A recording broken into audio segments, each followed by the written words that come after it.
আজকে আমি বানাবো ক্যাপসিকাম দিয়ে ডিমের একটা দারুণ রেসিপি। চলো দেখে নেওয়া যাক এটা আমি কিভাবে বানাই। ক্যাপসিকাম আর পেঁয়াজগুলি ভালো করে ধুয়ে টুকরো টুকরো করে কেটে নিলাম।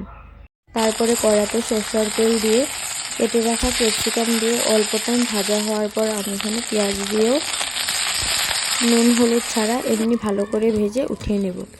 তারপরে আরেক দিকে আমি সিদ্ধ করে রাখা ডিম হলুদ দিয়ে ভেজে ঠান্ডা করে নিয়ে এভাবে টুকরো টুকরো করে কেটে নেব।